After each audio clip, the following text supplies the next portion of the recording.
O outro lado do jogo também se movimenta, mas o Lula não tem problema de partido, né? O Lula já tem um PT. E aí ele estava em Brasília, tá em Brasília ainda, se reunindo com várias pessoas. E vejam como são, né? Como são as coisas. Em encontro de Lula com parlamentares, celulares são confiscados na entrada. O Lula não confia nem nos seus próprios amigos petistas, né? Não, deixa o celular aí fora, ninguém bater foto, ninguém gravar nada. Vai que, né? Não quero me expor.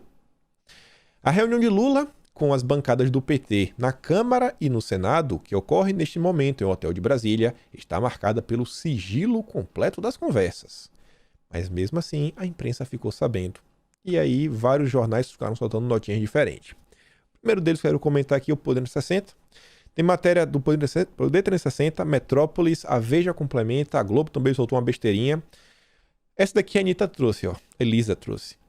Sobre o fiasco das manifestações, acho que o ex-presidiário sentiu. Em conversa com petistas, Lula disse que, mesmo com a vantagem nas pesquisas, não deve haver clima de já ganhou. Minha mãe pagou uma pesquisa aqui na rua e eu apareci como líder para a presidência em 2022. E a matéria é o seguinte, Lula pede que petistas evitem salto alto e façam contraponto ao bolsonarismo. Mas vamos ver o que a matéria fala. O ex-presidente Lula disse a congressistas do PT, em reunião nessa terça-feira, que, mesmo com a vantagem nas pesquisas, não deve haver clima de já ganhou. Também pediu mais esforço dos correligionários para se contraporem ao bolsonarismo. Ele também demonstrou preocupação com o domínio legislativo sobre o orçamento da União. Grava isso que a gente vai comentar logo menos. Lula está preocupado com o orçamento. Lula não quer que Bolsonaro faça obras. Lula não quer que a economia brasileira deslanche. Não pode. Tem que estar, em frangalhos. Tem que estar destruído. O povo tem que estar passando fome. Que para Bolsonaro tá assim, derretido, derretendo, assim, tá pior que picolé no verão. Não dá. E citou que fará viagens internacionais nos próximos meses. E o Lula, inclusive, já se encontrou com alguns figurões de alguns países que vocês vão dar risada. Lula disse também que o partido precisa ter como prioridade, para o ano que vem, aumentar as bancadas no Congresso. Lula está em Brasília para uma série de encontros políticos que começou no domingo, quando jantou com governadores. Ainda na terça-feira, Lula se reúne com embaixadores de Angola, Moçambique, Zimbábue e Botsuana. É impressão minha ou os governos do PT financiaram algumas obras em Angola, Moçambique? Eu acho que Zimbábue também, né? Não sei. Interessante isso, né? Vai cobrar a favor, Lula? Nos próximos dias, ele se encontrará com representantes de outros países. Embaixador russo, presidente de partidos de esquerda e de centro, como quem? Gilberto Kassab. A gente também vai falar um pouquinho mais do Kassab. Além disso, mesmo que Bolsonaro venha a perder a eleição, para o petista, seus apoiadores não irão submergir. Já comentamos sobre isso. Independente de quem vença em 2023, o Brasil vai continuar dividido. Vai continuar existindo esquerda, vai continuar existindo direita. É inevitável. Não vai pacificar o Brasil. Vencer. Não vai. Não vai. E é exatamente por isso que o Lula está trabalhando arduamente para eleger uma baita bancada, junto também com os partidos de esquerda, para travar a vitória de Bolsonaro. Venceu? Beleza, você venceu, irmão. Mas a gente vai destruir o país durante 4 anos, nada vai avançar. Lula teme aumento da hostilidade entre os grupos políticos. As manifestações contra Bolsonaro no fim de semana promovidas pela esquerda foram mencionadas na reunião, no sentido de mostrar que a gente tem conseguido trazer o povo às ruas. Um povinho, não? Assim, pouca gente. Que a possibilidade de conciliação entre as esquerdas em um grupo mais amplo até, disse o Jean Paul Prats. Lula mencionou a necessidade de ter boa relação com partidos de esquerda e de centro, para que haja uma bancada poderosa disposta a apoiar seu eventual governo no Congresso a partir de 2023. Hoje o PT tem 6 senadores e 53 deputados. Ele quer aumentar a bancada a todo custo. Aí você vê mais 2 matérias aqui sobre as peripécias do Lula. Primeira delas, Lula encontrará parlamentares contrários à reforma administrativa em Brasília.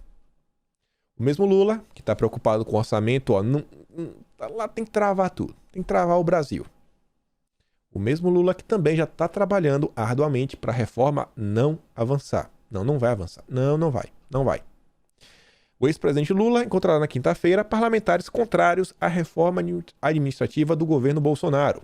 A reunião em Brasília é uma tentativa do PT de se aproximar do funcionalismo público no momento em que a classe anda apreensiva com a reforma que tramita na Câmara. E, gente, a reforma administrativa, ela é o primeiro passo para uma boa reforma tributária, porque a reforma administrativa, ela vai reduzir o tamanho da máquina. Se a máquina está menor, a máquina gasta menos, logo sobra dinheiro.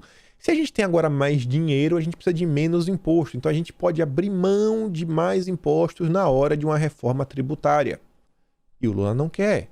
O Lula quer quebrar o Brasil. Já em Brasília, Lula deve ter encontros com Kassab e embaixadores. Como a coluna noticiou em agosto, uma parte das lideranças do PT vê movimentos de Kassab para ser ele mesmo ou para indicar um aliado como vice de Lula em 2022. E aí vocês sabem que o Kassab hoje é quem comanda o Pacheco. Kassab hoje é quem comanda o Pacheco. O Brasil já sabe disso. Qual é a grande questão? Tudo se junta. Questão de travar as reformas, travar o orçamento, trava tudo. Pessoal, eu tava comentando, eu não lembro se eu comentei no vídeo de ontem de manhã, mas eu comentei na hora do strike. Hoje, nós só temos, basicamente, 6 meses. 6 meses. Por que 6 meses? Até 2023. A gente tem agora outubro. Tem outubro, mês de outubro todo.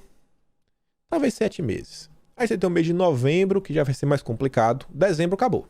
Não tem. Vai entrar no recesso, ninguém vai continuar mais discutir lá, pauta legislativa. Janeiro também é recesso. Então, cara, esquece isso daí. Aí você tem fevereiro. Terceiro mês. Março, abril, maio e junho. 7 meses. 30 de junho. Acabou. Já vai estar difícil. Por quê? Porque toda a classe política vai estar preocupada com as eleições. Não tem mais clima para discutir reforma. Não deixa a reforma para quem vencer. Não. Próximo presidente aí, ele discute a reforma. Agora a gente vai conversar aqui, ó, política, não quero me queimar. Vocês acham que algum deputado vai querer votar reforma ano que vem? Ano de eleição? Ano de eleição quando ele quer ganhar votos. Aí ele vai criar problema com o funcionário público. Ah, porque eu penso no Brasil. Não, eu funcionário público, eu vou votar em você. Foi contra a reforma. Você foi a favor da reforma. Tá tirando meus direitos. Tá mais difícil minha vida. Não vou votar em você. Então a gente tem 7 meses, no máximo. E uma reforma administrativa, pô, tinha que ser agora.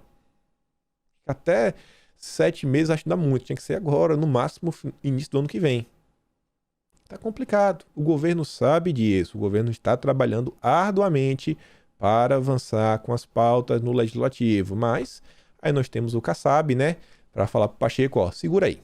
Segura que a gente quer ser vice do Lula. Nós queremos a vice-presidência da chapa do Lula. Mais uma matéria aqui da Veja. A prioridade de Lula para 2022. A matéria fala que já está lá nas outras, só que aqui coloca como uma verdadeira prioridade, que é a questão de eleger uma grande bancada, só que na Câmara dos Deputados. Não só no Senado, mas na Câmara, especificamente. Você vê, ó, segundo o Adi Damous, o petista colocou a eleição de deputados federais como uma das prioridades do partido para conseguir montar uma bancada forte em 2022. E por quê? O José Disseu vai ser candidato, 99% de certeza. Ele não deve sair como candidato à presidência da Câmara, mas vai colocar lá o drone dele, que ele consiga controlar de controle remoto. Os principais temas, em geral, eles se iniciam na Câmara dos Deputados. Uma PEC ela tem que passar pela Câmara, depois é para o Senado. Mas se ela nem começar a tramitar, não vai. Se ela não começar nem a tramitar, esquece o Senado. O Senado já é a segunda parte. É a segunda parte do plano, é a segunda parte do processo. Então o PT já está mirando. Ó, cara, a gente vai travar o governo. Precisamos de uma grande bancada que não seja do PT, mas também de aliados. Eles vão focar nisso. E o PT com Lula, enquanto candidato, eu acho que eles vão sim conseguir eleger uma boa quantidade de deputados. Não adianta, tinha pouca gente nas manifestações aí de domingo, sábado, né? Não cai nessa. Não caiam nessa. Aí você vê aqui. Os pedidos de Lula a parlamentares do PT na reunião em Brasília. Segundo petistas, aumentar a bancada, sobretudo na Câmara, é importante tanto para dar sustentação a um eventual governo Lula, quanto para garantir uma fatia relevante dos fundos eleitoral e partidário, para o partido também continuar sobrevivendo. Você vê a preocupação da classe política no fim é essa. É o cacau no bolso. No encontro, Lula também pediu aos parlamentares que intensifiquem o combate às fake news sobre o ex-presidente e sobre outras lideranças petistas propagadas por bolsonaristas.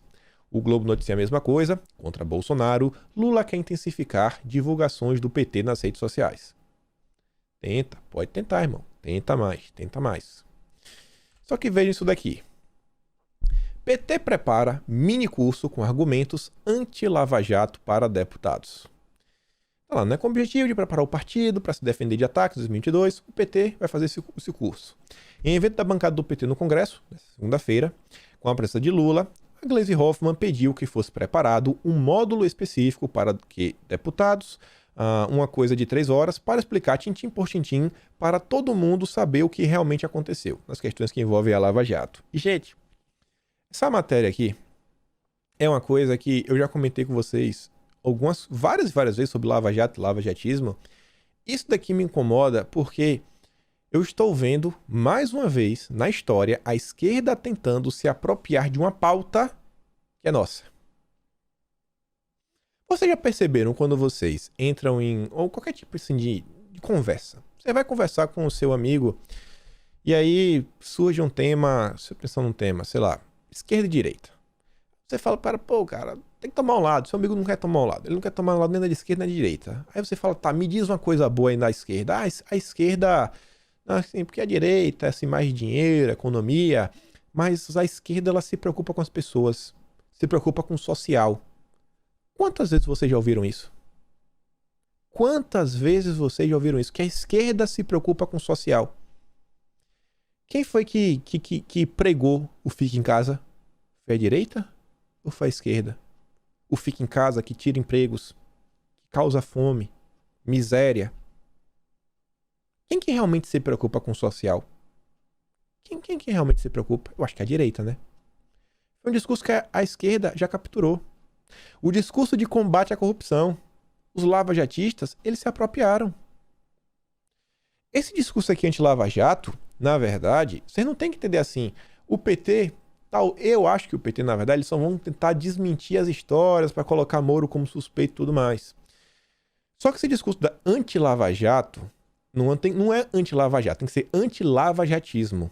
E esse discurso a gente não pode abrir mão dele. É um discurso que a direita precisa segurar. Sabe quem fez um discurso anti-lavajatista sensacional? O Augusto Nunes.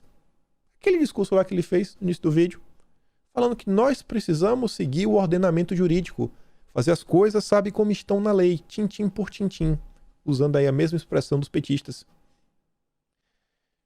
A gente já comentou no passado, vou só relembrar se você chegou aqui agora. Vocês acham normal forjar um depoimento? Forjar um depoimento. Bom, isso apareceu lá no escândalo da Vaza Jato. Vocês acham normal induzir uma testemunha que tem Alzheimer, problemas de memória, você plantar memórias na cabeça da pessoa para você ouvir o que você quer? Vocês acham normal criar uma rúbrica contábil para você depois poder ir? Tá errado aqui, ó. Busca e apreensão. Vocês acham normal o pessoal chegar num grupo e quem foi que pediu busca e apreensão? Ah, foi o russo. Ah, depois a gente resolve. Você acha normal? E aí hoje a gente vê os absurdos que estão sendo praticados contra a direita. E nós estamos defendendo, pelo amor de Deus, só segue o trâmite real. Nós defendemos a justiça. E o PT já quer capturar esse discurso. Já quer capturar o discurso que a ordem sabe tem que ser seguida. Não, vamos seguir o ordenamento jurídico.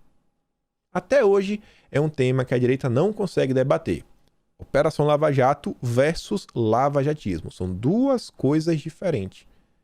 Teve problemas durante a operação em alguns pontos, sim, por algumas pessoas bem específicas. Mas a operação como um todo trouxe inúmeros frutos para o Brasil. combateu a corrupção em vários pontos, prendeu aí pessoas, né, que meteram mão no dinheiro público. Isso teve. Mas não dá para fechar os olhos, né, para a atuação dos filhos, como era, filho de Januário, né, o nome lá do grupo.